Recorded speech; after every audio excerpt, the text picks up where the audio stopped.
Do you think it's worse to borrow your sister's vibrator or a toothbrush? I would say vibrator. Yeah. Yeah, I definitely would say vibrator. I think that's going to be a harder one to come back from.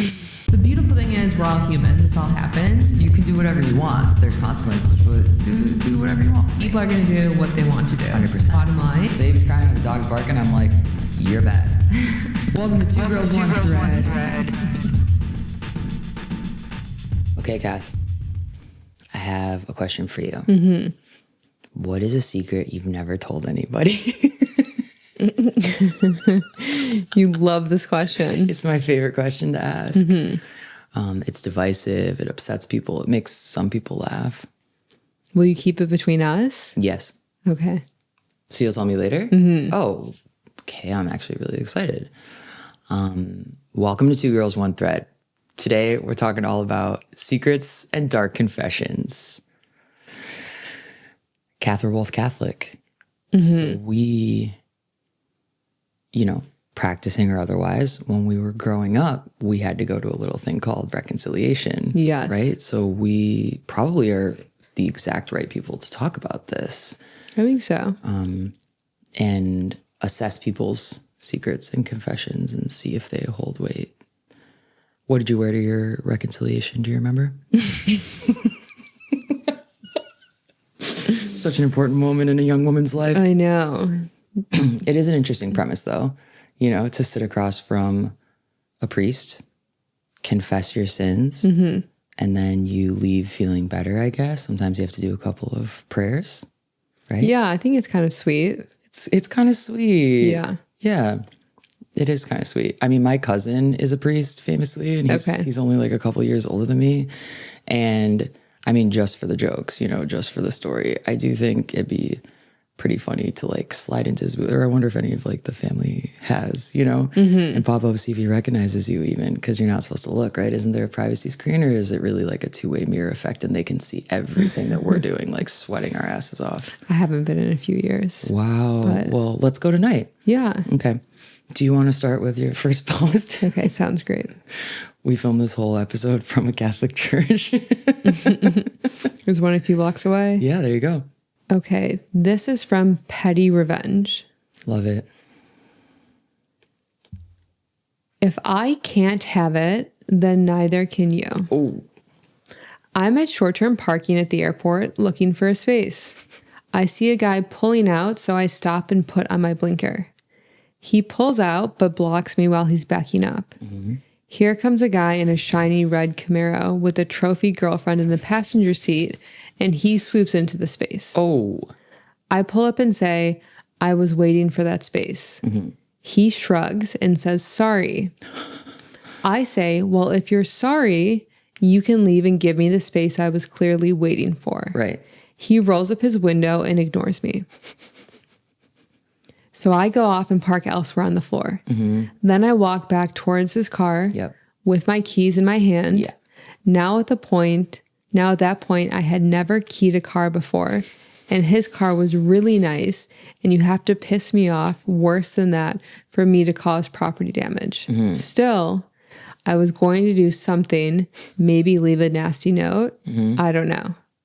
I get to his car and he's still inside talking to the girlfriend. Oh my God. And then I have my inspiration. I put a sweet smile on my face because he looks like a macho type who thinks women are inferior. And I knock on the window. Stop. He lowers it, looking annoyed. I say, you really have a gorgeous car. He still looks annoyed, but thanks me and is about to put his window back up when I say, but wait, there's something I want you to think about while you're at the airport. He looks confused. I say, I know where your car is parked, and you don't know where my car is parked. Oh. Then I walk away. Girlfriend yells, bitch. He pulls out of the space and drives away. Yes. And my job here is done. Wow. I just got chills. That was powerful and well played, psychologically terrorizing this man. Yeah, I knew that it wasn't going to be a good situation. It's because the way that they described it is like how Night at the Roxbury starts. It's like the guy pulling up like that.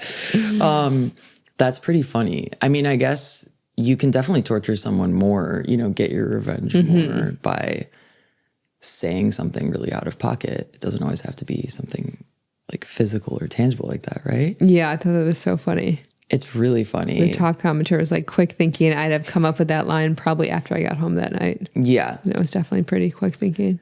I mean, my other question would be, did the guy not recognize her? Like they had Maybe that not. interaction and then he already forgot because for him, we're just a pair of tits on legs who can't drive. Like I wouldn't have rolled down my window. I'd be so scared if the person that like, you know, yelled at me like that or said something to me and then they came back. Yeah, I mean, she could have done that a couple different ways, but I just feel like I'm glad that she confessed, but I would sleep like a baby if I was her. That wouldn't like weigh on me. Yeah, and she didn't key the car. I think that was nice of her. That was super nice of her. Because also then you're just going to it's on camera and then you might, It's true. you know, get caught and then you have to see this asshole again. Then he pulls into the spot while you guys are waiting at, you know, small claims court or whatever. It's just going to be a whole thing. Okay. Love and light to all of those people. I think that guy sounds absolutely awesome. And I'm really jealous of the girl that gets to hang out in the front seat of that Camaro and listen to him talk for 20 minutes after they get to the airport. God, that sounds awesome. Okay. Whew. All right. This one is from the Reddit thread, Confessions. Hottest girl at my high school became a porn star and we shot a scene together. Bit of a weird story, but people like weird stories, so whatever. Back in high school, there was this girl. To me, she was one of the most beautiful girls in the whole world. I was shy and reserved, while she was extroverted and social, very outgoing. We were polar opposites pretty much. I doubt that she even knew I existed.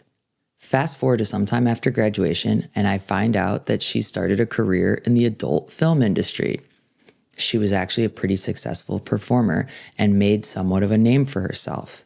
Meanwhile, after high school, I had studied videography. After working a couple of crappy jobs, I ended up working at a porn studio. The pay was excellent and the work was consistent and pretty easy, I bet. In this line of work, it is not uncommon for roles to be switched up, and long story short, back-end crew can and do end up filling in for / auditioning as male talent. I ended up shooting a full scene with her, and yes, it's online. That is a brag. Yeah. That is not a confession. You want everyone to know that. What do you think, Cash? That's so funny. I didn't know that back end people would fill in. Yeah, no, I didn't know that. I love how proper this whole thing, the adult film industry. I came upon learning that she's actually a quite popular member of the adult film community. It's like, so you were jerking off and you couldn't believe that you came across the girl that you had a crush on in high school. I know. Did he like follow her out to LA? I mean, that's where they all live, I guess, right? I don't know. And then just him getting into videography and then how, yeah. I think that the odds of that happening are pretty low. Definitely pretty cool. I wonder what her experience was during that moment. Where she's like laying there and they're like, all right, we got to do this one last one. Hey, where's that big bucking Bronco that we hired? Oh, well, we can use Steve, the ugly ass guy that's running the camera. He looks like he'd be good on camera. And then she probably didn't even notice. Then he kind of like emerges from the shadows. And I wonder if she recognized him. I would have to think that he would have said something to her. Don't you think the moment that they got there? That's true. Probably before, like while he was filming. Yeah. I would think that if you are an adult film star, you're probably pretty good at disassociating. So, I mean, if she agreed to do it. Yeah. You know. A check's a check. A check's... Hey, if the check clears, yeah. I mean, he said they were polar opposites. That's the only reason I'm wondering. Like, if she was the hottest girl, like, was he the ugliest guy? Yeah. I mean, and there's a lid for every pot. So I'm happy for them. I just don't think, I think that is the most fake confession I've ever heard. It's like, you want the opposite. You want everyone in the world to know that. Wow. Synchronicities, man. Life is so beautiful. Okay, the next one is from Confession. I used something very personal that wasn't mine and I'm going crazy. Uh-oh. I feel genuinely awful typing this, but I really need to get it off my chest. I was visiting home for a few days and staying with my family. I didn't bring any of my own personal items with me, which I didn't think twice about at the time.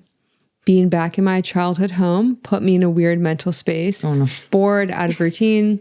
At one point early in the visit, I noticed a vibrator in my sister's room. Oh, no. She's an adult. No. We both laughed it off in a joking, immature way, and she made some offhand comment about how it was one of those quieter ones she ordered online. Whisper line vibrators or something I didn't think much of after that. Or at least I thought I didn't. A couple of days later, my family went out to eat and I stayed behind. I had been sleeping, half awake, bored and alone in the house. For reasons I still don't fully understand, that earlier moment came back into my head. I went to take a shower, and instead of stopping myself like a normal, rational person, I went and took it. I honestly don't know what took over me. There was no planning, no justification, just a split-second decision that I immediately regretted. The moment it was over, I felt sick to my stomach. Oof. It hit me all at once how invasive, disrespectful, and wrong it was. It wasn't mine. It was extremely personal. Even though I cleaned it, that doesn't undo what I did. The shame is mental, not practical. Right. I feel disgusting when I think about it, not in a dramatic way, but in a quiet heavy that's... Oh, God. It sticks with you. I keep replaying it and asking myself why I didn't just walk away. I crossed a boundary that shouldn't ever be crossed, especially with someone I care about. No one knows. I haven't told her. Part of me wonders if I should, but I don't know if confessing would make it better or just hurt her for no reason. It was genuinely a one-time lapse in judgment, and I will never do anything like it again. Still, it's one of those regrets that doesn't fade easily. I'm not looking for validation or excuses. I know it was wrong. I just needed to admit it somewhere because carrying it around silently has been weighing on me. Honey, I say this with so much love. Take that to your fucking grave. Never, ever, ever tell your sister or anyone. I really hope that you were using like some kind of anonymous software when you even type that up. Yikes. The top comment. When the post-nut clarity hits. Oh, God. This is a guy? No, this is a girl. It's a girl who used her sisters. Mm-hmm. Okay. Yeah, I knew it was not going down a good road when she said that she went to visit home and she didn't bring any of her personal items. And I knew it was going to get dark when she said she was sitting in her childhood room and thinking about it. I mean, yeah, I believe that the anguish is predominantly mental, for sure. For sure. Yeah. Where did she say she ordered online whisper line vibrators? I mean, I get where she's coming from. Yes, it's gross in theory, for sure. I think in reality, it's gross as well. Completely. But like I think she's a beautiful writer. You know, this is a very like elegant rendition of her inner experience.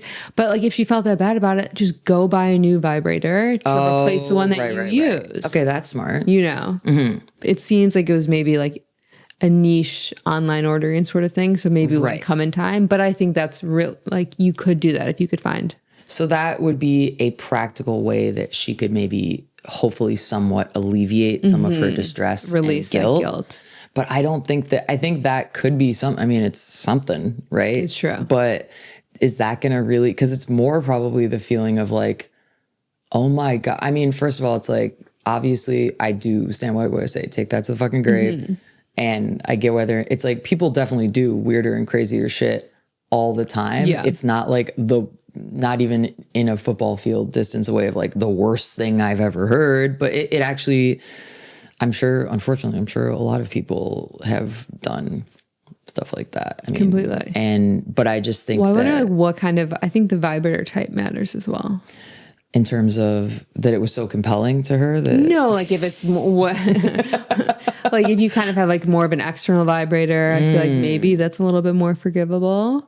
For sure. But I think it's all going to need to be self-forgiveness. Yes. I really just cannot see a scenario where that would be productive. I definitely don't think it would make her sister feel better. I don't think it would make her feel better either. I think she like needs to literally just like confess it to someone that she would feel good about them telling her like, it's okay. Like, yes, that was fucked up. That was bad. But like people do wild, it's like, it's okay. Like you're not a horrible person. You're not all this stuff. Like, and that maybe is like a therapist or maybe it's a priest. Yeah, I think so too. Do you think it's worse to borrow your sister's vibrator or a toothbrush? I would say vibrator. Yeah. Yeah, I definitely would say vibrator. I think that's going to be a harder one to come back from. Like I know that like sharing a tooth, like that's gross, but it's just that level of violation of it being anything in a sexual nature is really going to take it into the tens. Yeah. Yeah. But I mean, I'm feeling good about my choices. So there's that. So they are doing some good work. Maybe if we encourage the altruistic side of things. All right. This is from Reddit Confessions. I just found out my ex died and now I feel nothing for my husband. I think I might still be in love with a dead man. Whew. Okay. I, female 32, was scrolling Facebook earlier today when I saw a post from a mutual friend.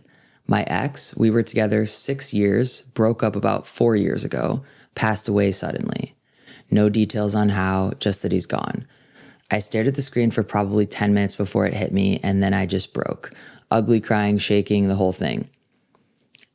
My husband walked in and asked what was wrong. I panicked and made up some bullshit excuse about a friend from work's family member died or something vague like that. He hugged me, said he was sorry, and went back to whatever he was doing. And I just sat there feeling like the worst person alive. Because the truth is, in that moment, everything I felt for my husband, it just evaporated. Like a switch flipped. I looked at him and felt nothing romantic, nothing warm, just this hollow guilt. We've been married for 2 years. We have a stable life. He's a good man. He doesn't deserve this. But right now I can't even look at him without feeling like I'm betraying him by grieving someone else so hard. I thought I was over my ex. We ended on okay terms, not hate, not fireworks, just life pulling us apart. But apparently part of me never really let go. The memories keep flooding back, the way he laughed at my stupid jokes, the late night talks, the plans we made that never happened, and now he's gone forever and I can't even say goodbye properly. Am I still in love with him? Or is this just shock and unresolved grief and nostalgia hitting at the worst possible time? I don't know how to process any of it without blowing up my marriage. I feel so guilty for crying over someone who isn't my husband, for lying to his face, for suddenly questioning everything. I don't know what I'm confessing here exactly. Maybe that I'm a shitty wife right now, or that I've been lying to myself about being over it for years. I just need to get this out somewhere because I can't tell anyone in real life.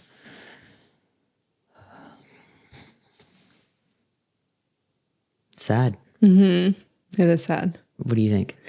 I don't think she's a shitty wife. I don't either.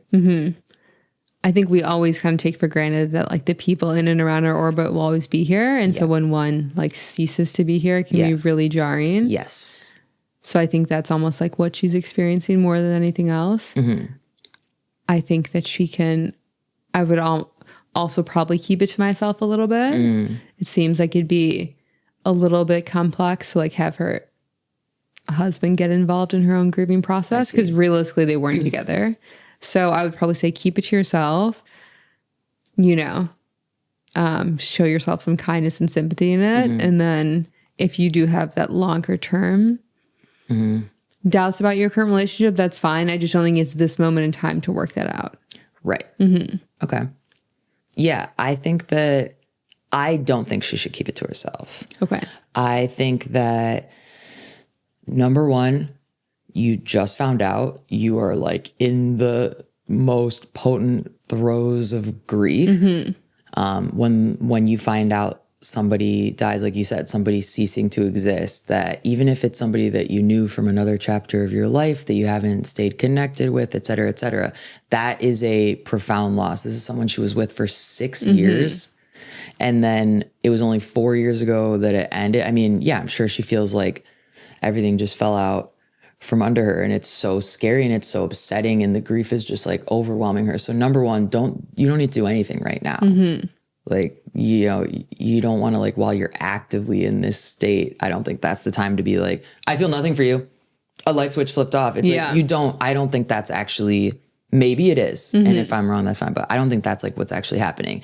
I think it's like the shock of this huge loss just to the world. Because even if you know that wasn't your person, you still wish them well. That's so sad. That's so upsetting. It's bringing up all this stuff. And of course it's going to make you think, oh, well, maybe I should have this. And it's like, you know, that's not true. You guys ended your relationship for a reason. It's really sad that he passed away. That's horrible.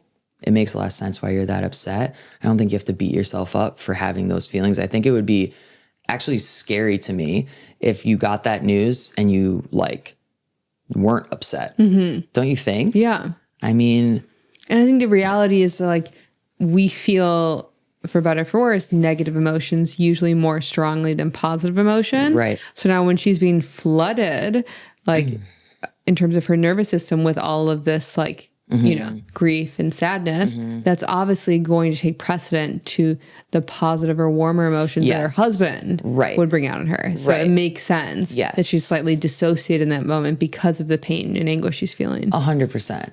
And sometimes it's even a thing of like when you experience a loss and the first person or the person you're talking to, like she just found out, she's just reading it. She hasn't even had a set, like, you know, she needs to talk, she needs to call her friends who knew this guy and like talk that, like, there's going to be so many steps. So sometimes I know, like, when you're in grief and somebody that didn't know the person, it can almost feel like, I don't want to talk to you right now because you don't even know what I'm going through. You don't even know what I'm talking. It's just like a natural, like a defense because you're feeling so vulnerable and ripped open. So it's like not even personal to him.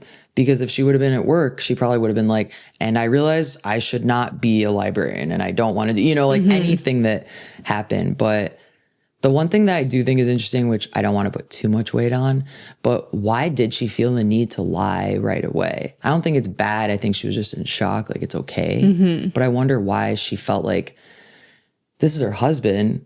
Yeah.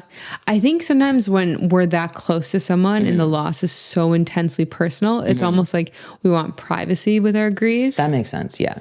And so I think maybe that's what it was rooted in. Right.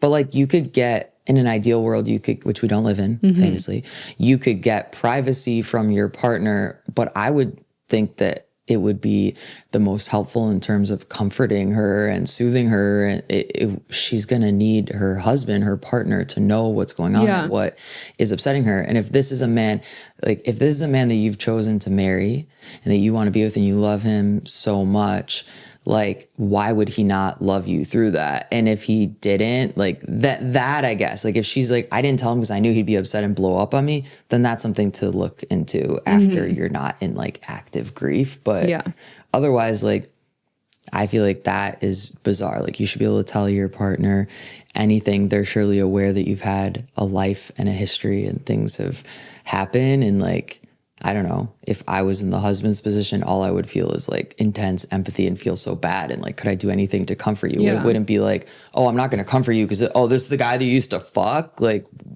what? That's not even relevant. Completely.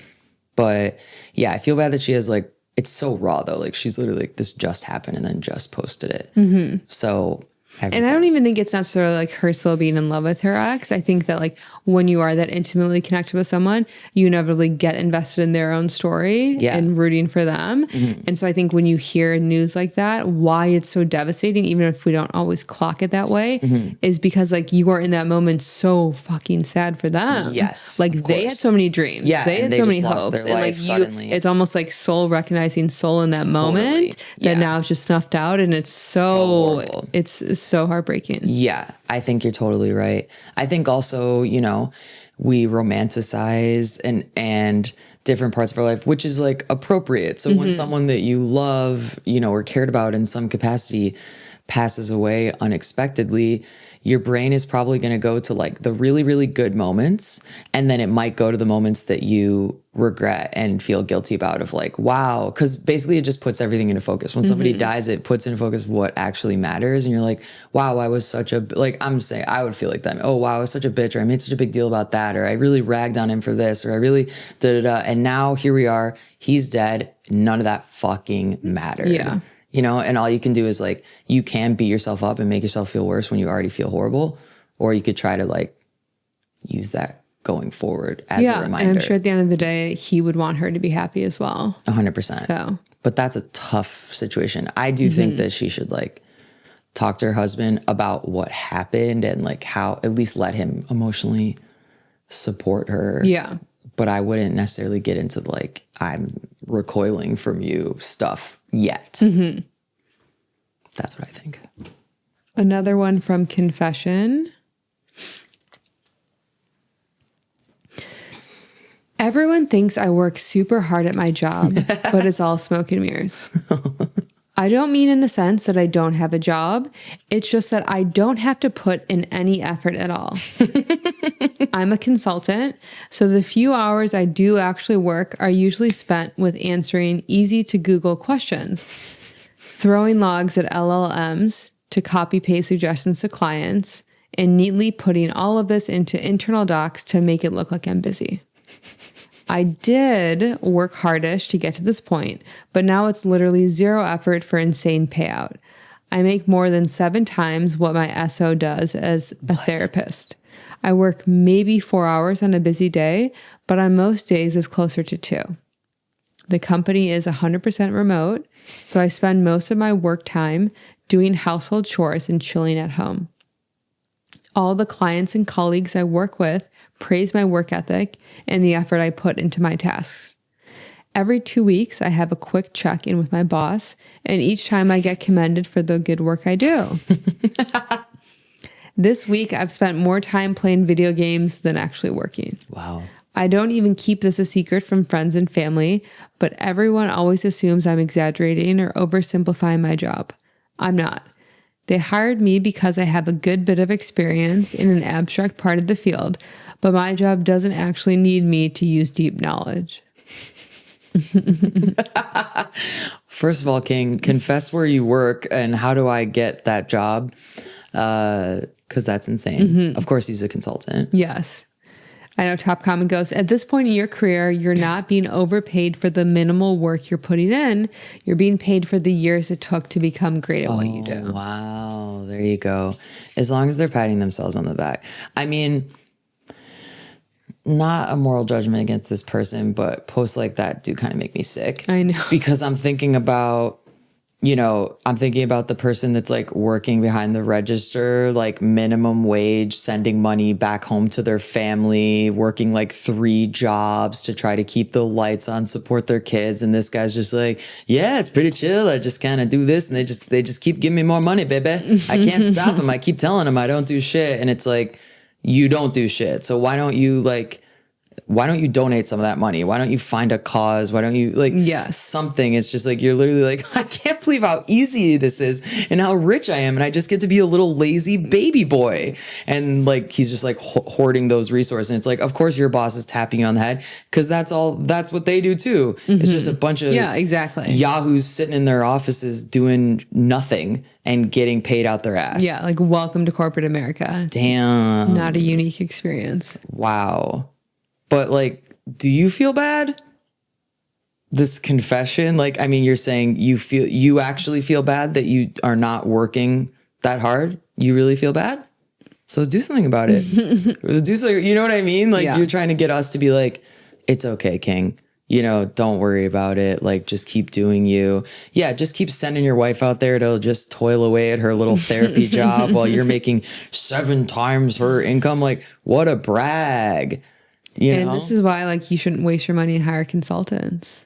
I would never. Oh my goodness, it's wild. It's like a consultant for what? An abstract field? Like, he doesn't even know what he does. As long as the check clears, right, Kath? Mm-hmm. So I got a little something here for us. This is from the Reddit thread, Infidelity. So many deep breaths. So simply grateful for this pod allowing me to take a couple breaths every week. My psychotherapist wife is having an affair with a client. Hello, Reddit. I, 44 male, have been married to my wife, 46 female, for 22 years. We have 3 children, 11 female, 15 female, 20 male. In 2022, I asked for a divorce and moved out of our home, but I never followed through with the paperwork. Instead, we started, quote, dating again for a year and a half, trying to rebuild our relationship. Things were going well until a little less than a year ago when she started growing distant. She's a psychotherapist specializing in DBT, dialectical behavior therapy, shout out, and told me she was overwhelmed with high needs clients. I took her at her word. That is, until one night when I saw her parked outside a random apartment complex at 3 a.m. She was borrowing my Tesla at the time, and I noticed her location through the car's tracking widget. When I confronted her, she claimed she was just visiting a friend, though this was extremely out of character for her. Red flags went up immediately.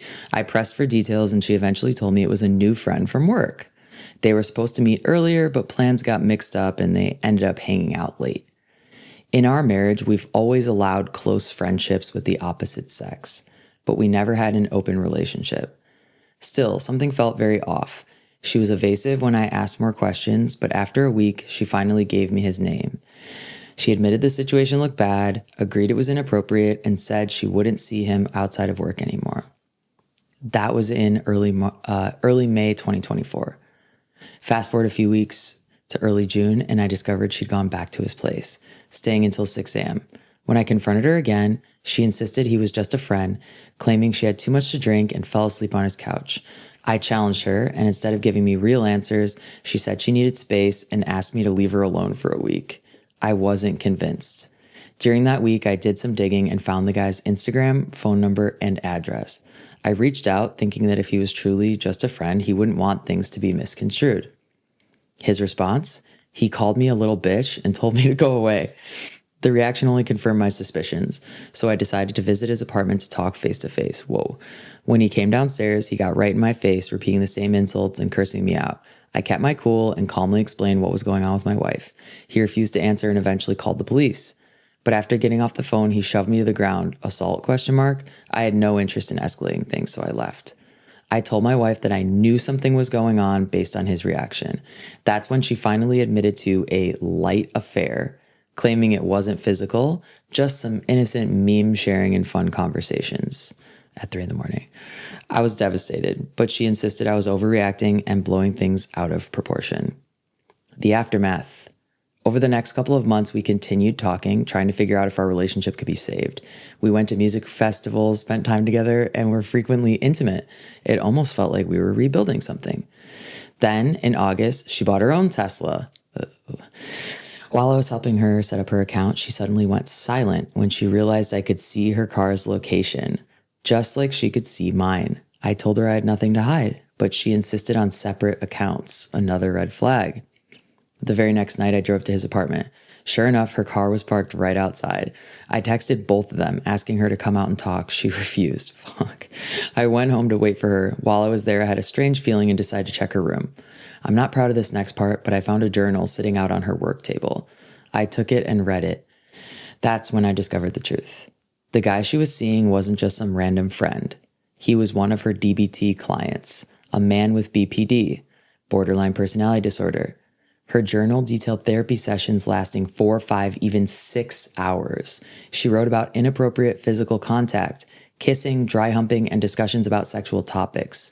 She described her deep emotional connection, fantasizing about a life with him while also wrestling with guilt and shame. She knew she was risking everything to be with him, and yet she couldn't stop. When she got home, I confronted her. She broke down, begging me not to report her to the Board of Behavioral Health. I left her around 2 a.m. and immediately scheduled a session with my own therapist that morning to process everything. Turns out, all therapists are mandatory reporters when it comes to ethical breaches. My therapist reported her. Oh! Okay. The investigation. An investigation was launched, and I was contacted by the Attorney General's office to give a sworn statement. I kept my testimony vague. I didn't want to be vindictive, so I told them I wouldn't provide photos or journal unless subpoenaed. I also convinced my wife to self-report, which she did. Okay, the investigation's ongoing. I assume they're auditing her client records and conducting interviews, but I have no insight until the final report is made public. Meanwhile, our marriage is officially over. We're deep into the divorce process. In retaliation, she took out a harassment restraining order against me for stealing her journal and bombarding her with texts asking why she did this. Oh boy. Still, I occasionally get a gut feeling that she's still seeing him, and every time I check, I'm right. Her car is still parked outside his place at night. She continues to risk everything, her career, her reputation, our family. Moving forward, as for me, I've been focusing on healing. I'm seeing my therapist regularly and staying steady on my meds. This has been incredibly difficult to process, which is why I decided to write it all out here. But I have learned a lot and have grown immensely since. The greatest thing I learned is my own self-worth and what I'm worthy of. Surprisingly, it feels a little cathartic to write this. Thanks for reading and offering any support. Whew. Mm-hmm. Wow. What do you think, KJ? Yeah, sounds intense. Yeah, of course. That's what else do you think? Well, I mean, he's kind of like a little bit of a, I mean, Hubs? Yeah. Mm-hmm. Do you like him? What were you going to say? You think he's a little bit of a bitch? Oh, shit. I mean, so you're on the BPD guy's side? I guess so. Mm-hmm. I think like I would have taken my wife aside and been like given her the be mindful of your bag, be mindful of your career. Like, what are you doing here from the get-go? Rather than him just like going out of his way to, seek like invalidation by finding her with someone else. I feel like if he wanted to be the leader in the family, he should have led her in more of a constructive way. Like, I don't really find it. Once he found out? Yes, I caught a whiff of it at the beginning. Yeah. The first time he saw her Tesla location, because realistically, like those ethic violations are real. Totally. So if he wants to, keep the band together, right. He should have been giving her feedback. I find it a little bit disingenuous that he was married to a professional, like therapist, and wasn't aware of the ethics sort of details in terms of he ran to his therapist the next day and wasn't aware that that his therapist would have to report her. Yeah, I mean, that is not the part of the story that I think is the of him not being self-aware. I mean, she took your Tesla to drive to her therapy client's house to fuck him. She's not that smart. She didn't know that you could see a location on a car that's a computer. Yeah. She didn't know that that the owner of the car, aka her husband, might look when his wife's not home at 3 a.m. She's also really bad at lying. I mean, but they were broken up, right? No. Oh, I think they were still trying to fix their relationship. I'm at a friend's house at 3 a.m. I mean, what is described like in the journal? I mean, she's literally just writing her case against herself, right? I mean, that's sexual assault. The power dynamics of a therapist and a client who's coming to see you for psychological help, and you seduce them and basically are preying on their vulnerabilities. I mean, she can lie to herself and say, oh, we had a connection. It's like, she should lose her license. She's going to lose her license. Yeah. She's going to be lucky if she doesn't go to jail. Yeah, I mean, I think that the husband is like, he's not the guy for me, but I think he's definitely not the person in this situation that did anything wrong, except for the first time that it happened, he should have been like, peace. Your wife doesn't come home at 3 a.m. You see she's parked outside of a random building. Oh, I'm with a friend. No. Yeah. No, that's not happening. I'm wondering, not with judgment, if the therapist also is borderline, because it just seems like such a self-destructive thing. Or the husband. To do. Or the husband. All three of them probably are. Yeah, completely. Who knows? I mean, that could be how they all... That's what I think, like, he could have had the opportunity, like, the first time he caught her, to then take her aside the following day, physically shake her. Oh, okay. And say like, because they're shake her, already right. like, you know, they've been married, they have 3 kids, they have a life for better, for worse. They're always going to be intertwined, and just say to her like, I'm sorry. I just don't know if ethically we should be advising men to shake their wives. well, metaphorically speaking. Wake her up. Give her some strong ass coffee and sit her ass down. Like, be a career woman. Be mindful of your own future. Damn. Like, what are you doing here? Don't you know that he'll likely end up being just as profound of a disappointment to you as I am? Whoa. So prioritize yourself in your bag and end it. And the kids. And the How kids. about the kids? Yeah. When this case comes out in the newspaper, and then everyone has to be like, oh, so that's what is going on with your mom, you know? And here they are thinking, we come from a 2 Tesla household. Everything is set for us. Meanwhile, dad's a little bitch. And no, I just, wow. I'm glad that he has a therapist. I really hope that he doesn't, you know, have any interactions outside of therapy with any more therapists. And I hope that just this is done and he can put this behind him, which he can't because they have 3 kids together. So yeah, be really careful about where you put your dick. Sorry to be crass. Okay, the next one is petty revenge. Got even in my own way. Oh. Decades ago, I was in a relationship with a guy who lived with his mother.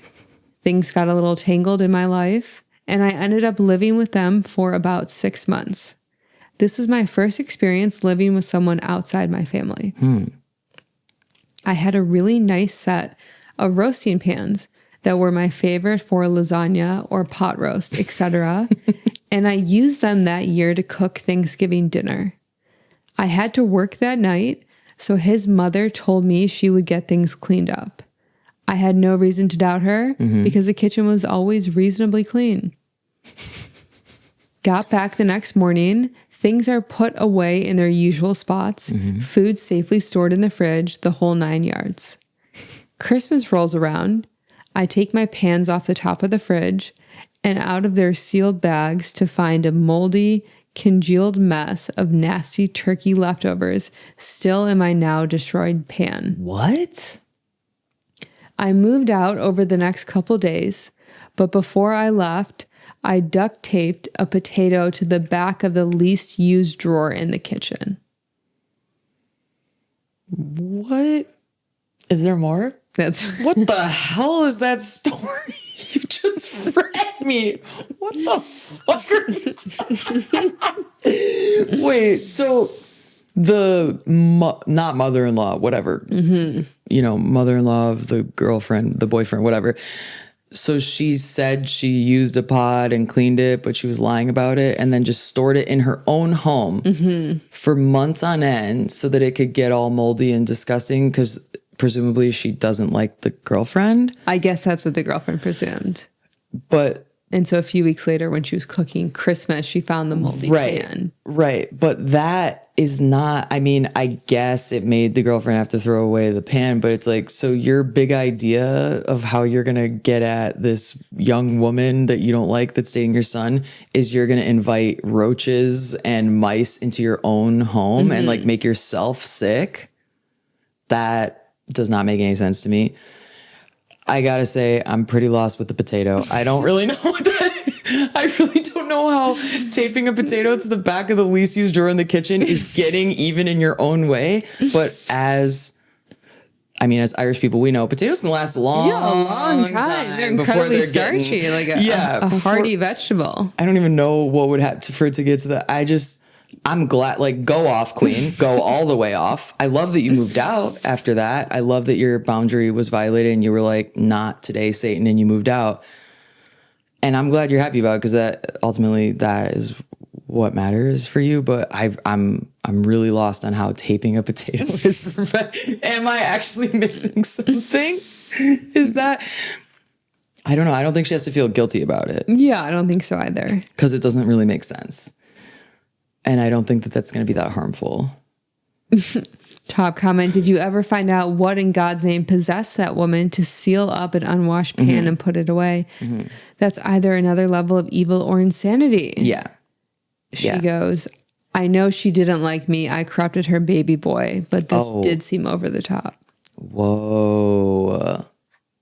And Catherine, you know what I'm going to say. This goes right back into my working theory. I know, it's Moms true. want to fuck their sons. They get mad when someone else comes in.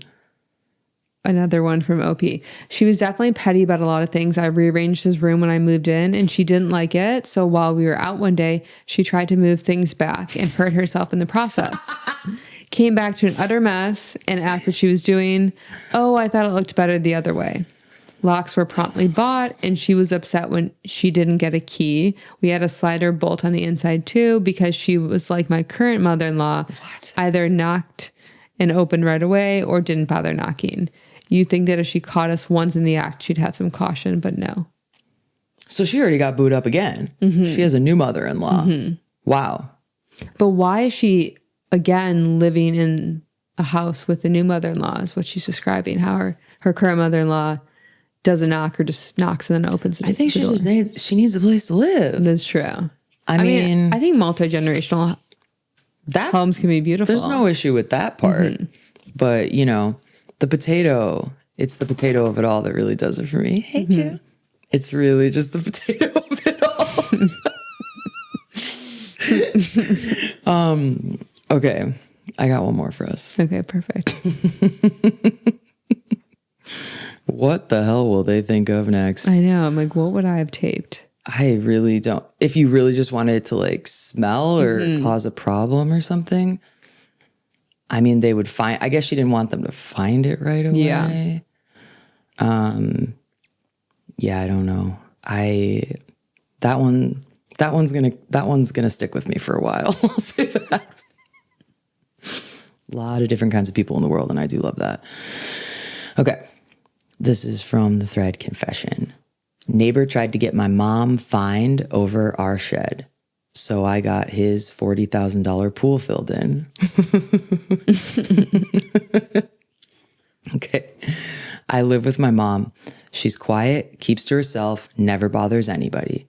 A few months ago, our new neighbor decided to report her to the city for having a, quote, illegal shed in the backyard. It was total BS. The shed's been there for years and has full permits. Wow. An inspector came out, checked everything, and left without saying a word. But the neighbor, smug, proud, thought he'd scared us. So I did a little digging. Turns out his brand new pool was way too close to the property line and illegally built over a utility easement. I reported him, attached photos, quoted city codes. 2 weeks later, the city ordered him to either move it, impossible, or fill it in. He lost the whole thing, $40,000 down the drain, literally. Now he gets to look out at our completely legal shed every day while standing over a pile of dirt where his pool used to be. Mom sleeps great now. Wait, so he tried to report the shed? The neighbor did report, no, successfully. The neighbor reported the shed, got an inspector from the city to come out. The inspector's like, everything looks good here. You know, you have permits for your shed. Okay, I don't know what that means, but okay. And they're like, great, have a good day. And then the son is like, nobody messes with my mama. And I'm going to get his ass. So then he just started researching what's some ways that I could get back at him. Well, he's got a pool. Something must be up with that. So. That's wild. The love between a son and a mother should never be I agree. crossed. I feel like it's also just really difficult to do that sort of scorched earth move because presumably they're both going to remain in the homes. Correct. And then it's just like all out war. Yes. You know, Yeah. the pool guy's going to be coming for you in another subliminal way. Yeah. We got a Christmas movie cooking here. I'll tell you, somebody get Matthew Broderick and Danny DeVito on the line because we've got gold here. Yeah. Yeah, you're right. It's not anonymous, obviously. Like he's going to know that it's the neighbor. Mom sleeps great until the neighbor is going to probably start some kind of gun range and get a permit for that, you know? Yeah. Great fences, right? Isn't it? Or good fences make great neighbors or something like that. I do think that's true. I do wonder like why, I mean, maybe he just went for it because he's like, I just spent all this money on a gorgeous in-ground pool and I want to have people over so I can show off, which is the main reason that people get pools. And then now it looks like I live next to, you know, the this shack, I guess. So that's true. why. I mean, build a taller fence, invest in some plants and landscaping, and then you don't even have to look at it. You know? What do you think, Kath? I mean, you got that real estate brain. Yeah, I mean, I think LA particularly, everything's unpermitted here. Yeah, exactly. I know.